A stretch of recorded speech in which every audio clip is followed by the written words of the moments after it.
ஆச்சி மசாலா. எந்த சமையலும் ருசி தேடும் ரகசியம். 20 ரூபாய். Welcome to IPS finance. நிஃப்டியை பொறுத்த வரைக்கும் இன்னைக்கு மார்க்கெட் ஓப்பன் ஆனது 23,104, ஹை 23,327, லோ 23,072. இன்னைக்கு மார்க்கெட் முடிஞ்சதுன்னு பாக்குறப்ப 53 புள்ளிகள் சரிஞ்சு 23,161 முடிஞ்சிருக்கு. இன்னைக்கு என்எஸ்சில 3,362 ஸ்டாக்ஸ் ட்ரேட் ஆயிருக்கு. அதுல advance 1013, decline 2,255, unchanged 94, upper circuit 65, lower circuit 147. என்எஸ்சியை பொறுத்த வரைக்கும் 52 வீக் ஹை 38, 52 வீக் லோ 84. என்எஸ்சில பிராடர் மார்க்கெட் இண்டிசஸ்ல பெரிய வித்தியாசங்கள் இல்ல. செக்டாரல் இண்டிசஸ்ல நிஃப்டி ஐடி மட்டும் 1.62% சரிஞ்சு முடிவடைஞ்சதை பார்க்க முடிஞ்சது. சென்செக்ஸை பொறுத்த வரைக்கும் 150 புள்ளிகள் சரிஞ்சு 73,832 முடிஞ்சிருக்கு. கமாடிட்டி மார்க்கெட் எம்சிஎக்ஸ் சந்தையை பொறுத்த வரைக்கும் கோல்ட் 0.28% சரிஞ்சு 1,47,600 ட்ரேட் ஆகிட்டு இருக்கு. சில்வர் 0.3% சரிஞ்சு 2,34,800 ட்ரேட் ஆகிட்டு இருக்கு. காப்பர் 0.05% சரிஞ்சு 1,312 ட்ரேட் ஆகிட்டு இருக்கு. க்ரூட் ஆயிலை பொறுத்த வரைக்கும் 2.13% சரிஞ்சு 8,542 ட்ரேட் ஆகிட்டு இருக்கு. வாங்க இன்னைக்கு பொருளாதாரம் சம்பந்தமா நிறைய விஷயங்கள் பேச வேண்டியது இருக்கு. பொருளாதார நிபுணர் ரஜித் தாமஸ் சார் கிட்ட பேசுவோம். சார் வணக்கம். வணக்கம் சிவி. எஸ் சார், இன்னைக்கு பங்குச்சந்தையில ஒரு பெரிய ஏற்ற இறக்கம் கிடையாது, ஒரு நார்மலான இறக்கம் தான் எனக்கு தெரியுது. நீங்க எப்படி சார் பாக்குறீங்க? இல்ல நல்ல இறக்க ஏற்றம் இருந்தது. இன்ஃபேக்ட் சந்தை ஆரம்பத்துல இருந்து ஒரு நல்ல இறக்கம், இன்ஃபேக்ட் ஓப்பனிங்ல இருந்து ஒரு வீழ்ச்சியை தான் சந்திச்சது சந்தை.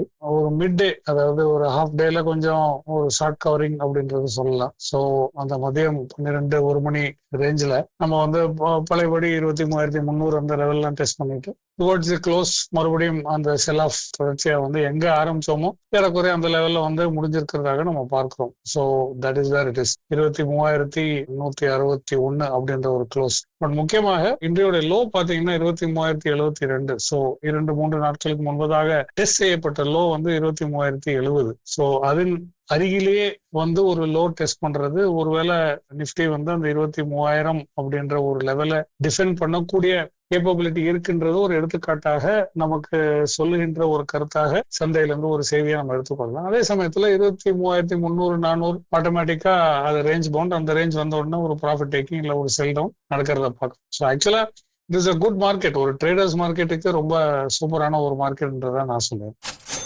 ஓகே சார், இப்போ நாளைக்கு வாரத்தோட இறுதி நாள், நாளைக்கு ப்ராஃபிட் புக்கிங் இருக்கும் நிச்சயமா. அப்ப இன்னும் குறைய வாய்ப்பு இருக்கா நாளைக்கு? அப்படியெல்லாம் ஒன்றும் சட்டம் கிடையாது சிவி. வாரத்தோட கடைசி நாள்ல ப்ராஃபிட் புக் ஆகணும் அப்படின்றது கிடையாது.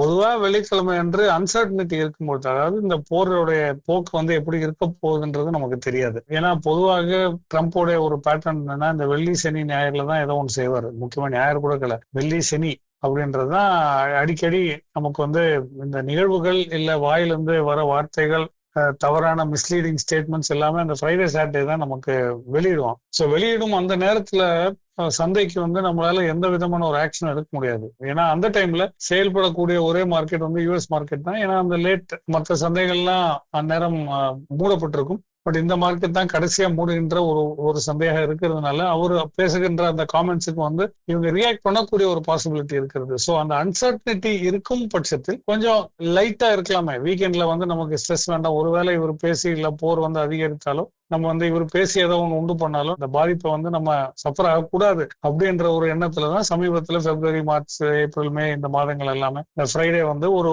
ப்ராஃபிட் டேக்கிங் சொல்ல முடியாது, லைட்டரா இருக்கலாம். ஸோ பொசிஷன்ஸ் வந்து ஸ்கொயர் ஆஃப் பண்றதை நம்ம பார்க்கணும். So that is it. எனக்கு தெரிஞ்சு இன்னைக்கு இரவு, அதாவது யூஎஸ் மார்க்கெட் வந்து எப்படி செயல்பட போகுது என்பதை நம்ம பார்க்க வேண்டும். ஆல்ரெடி நேற்றைய தினம் ஒரு நல்ல சரிவு, ஏன்னா இன்ஃபிளேஷன் டேட்டா வந்து எதிர்பார்த்ததை விட ரொம்ப ஸ்ட்ராங்கர் இன்ஃபிளேஷன் டேட்டா வந்திருக்கிறது என்பதையும், ட்ரம்ப் வந்து ஐ லவ் இன்ஃபிளேஷன் சொன்னதையும் சந்தைக்கு வந்து நெகட்டிவா இம்பாக்ட் ஆயிருக்கு. சோ பிளஸ் அந்த போர் வந்து இன்னும் தொடர்ந்த வண்ணமாக இருக்கிறது. சோ இதெல்லாம் ஒரு ஃபேக்டரா இருக்குமே தவிர ஐ டோன்ட் திங்க் ஃப்ரைடே அப்படி நடந்தால் செல் டவுன் நடக்கணும்ன்ற ரூல்லாம் கிடையாது.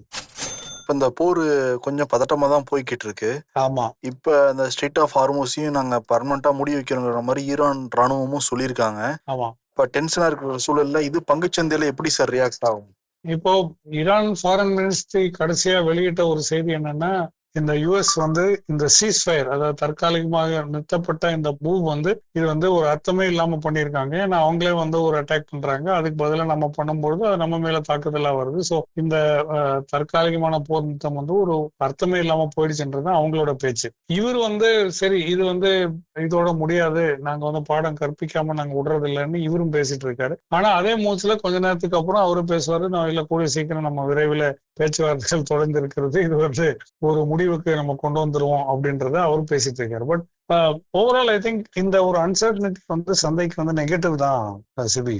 இது வந்து ஒரு பாசிட்டிவ் செய்தியாக நம்ம இருக்க முடியாது. It is definitely negative news and அதோட இம்பாக்ட் வந்து நெகட்டிவா தான் இருக்கும். அஃப்கோர்ஸ் கச்சா எண்ணெய் விலை வந்து பெரிய அளவுல ஏற்றம் சந்திக்கவில்லை என்றது ஒரு கம்ஃபர்டிங் ஃபேக்டர்ன்றது மட்டுமே நம்ம எடுத்துக்கொள்ளலாம். யூஸ்வலா இந்த மாதிரி போர் நிறுத்தம் முடிஞ்சு ஒரு எஸ்கலேஷன் வரும்பொழுது அந்த கச்சா எண்ணெயுடைய விலை சர்வதேச சந்தையில ஒரு ஏற்றம் சந்திக்க வேண்டும். பட் அது வந்து பெரிய அளவுல நடக்கல. அந்த 91, 94 பேண்ட்வித்துக்குள்ளே இருக்கிறத நம்ம கொஞ்சம் கம்ஃபர்டிங்கா இருக்குமே தவிர மற்றபடி இந்த செய்தி வந்து முற்றிலும் நெகட்டிவா தான் இருக்கிறது.